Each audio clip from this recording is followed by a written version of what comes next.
আচ্ছা কমান্ডার, আপনার চোখ লাল কেন? লাল, আমি সবসময় গাজর খাই।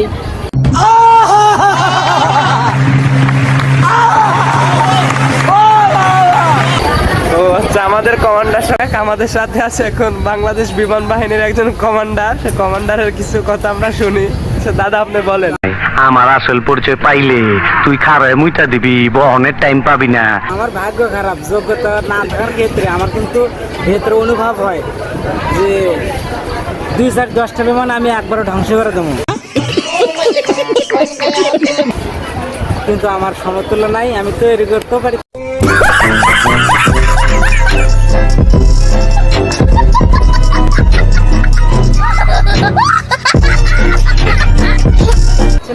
বা আমি জায়গা মতো পৌঁছতে পারছি না, কিন্তু আমি আমার বুদ্ধি আছে, কিন্তু আমি পৌঁছতে পারছি না। वाह क्या सीन है, वाह क्या सीन है। কি আর বলবো, বলার দাদা, কিছু নাই। যুদ্ধক্ষেত্রে আপনি কিভাবে বাংলাদেশকে ইয়ে করবেন, রিপ্রেজেন্ট করবেন? আরে কোনো ব্যাপার না, কোনো ব্যাপার না, আমার কাছে কোনো ব্যাপার কোনো ব্যাপার না। মরিস, 9টা কম দিস, 3-4টা বেশি দিতে পারছি। দিয়ে দিব ব্যাপার না, মানে যে কাজই দিবেন সেই কাজই আমি সাকসেসফুল করে দেবো।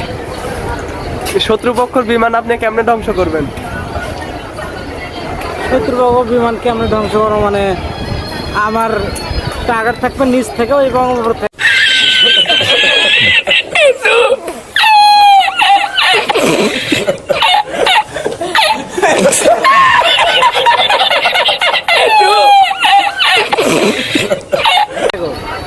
এবং সামনে থেকেও এবং পিছন থেকেও, মানে আমি এরকম একটা পদক্ষেপ তৈরি করে আমি সেটাকে সাকসেসফুল করবো। আচ্ছা কমান্ডার, আপনার চোখ লাল কেন? লাল, আমি সবসময় গাজর খাই।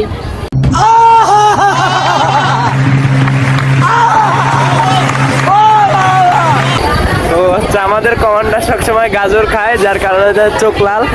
তো বাংলাদেশ সরকারের কাছে এবং আমাদের প্রধান উপদেষ্টার কাছে একটাই রিকোয়েস্ট, বাংলাদেশের এরকম কমান্ডারের প্রতিভা বিফলে যাতে না যায়, তাকে একটা ক্ষুদ্র চান্স দেওয়া হোক এবং তার মনের ইচ্ছাটা পূরণ করা হোক।